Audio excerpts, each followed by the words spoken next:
इंदौर में शिव महापुराण कर रहे ख्यात कथावाचक पंडित प्रदीप मिश्रा बुधवार को अपनी कथा के अंतिम दिन इंदौर में मीडिया से रूबरू हुए।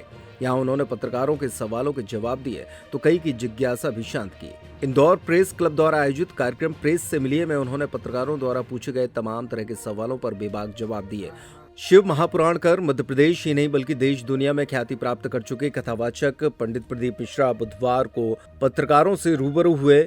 सवालों के जवाब के दौरान उन्होंने बताया कि कर्म ही प्रधान है, उपाय तो आपका सपोर्ट करता है लेकिन सफलता मिलना मुश्किल है।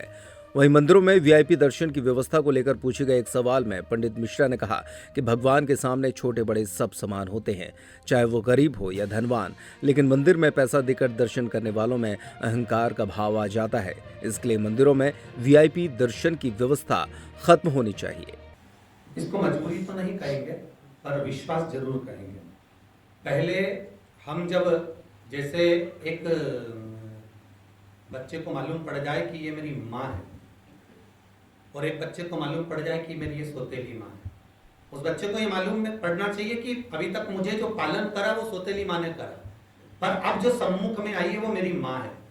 तो वो मुझे नहीं लगता कि वो सौतेली माँ को इतना सम्मान देगा, वो सम्मान देगा तो अपनी माँ को ही देगा। उसी तरह अब सांसारिक जीवों को ये ज्ञात हो गया कि महादेव हमारा पिता है और संपूर्ण ब्रह्मांड में राम जी त्रेता में आए, भगवान कृष्ण द्वापर में आए, पर जो अनादिकाल से ही है वो शिव है, पूरे ब्रह्मांड में शंकर है। अब लोगों को पहचान हो गई कि हमारा पिता है और हम उससे सब कुछ कह सकते हैं और उससे अपना कार्य करा सकते हैं। आपसे कोई 11 रुपए में कथा कराएगा तो क्या आप करेंगे? बिल्कुल। चलिए आखिरी सवाल विनोद शर्मा। अभी आपको बताना चाहूंगा एक रायपुर की कथा के बाद में, अभी कथा वापी छत्तीसगढ़ में जनवरी में है।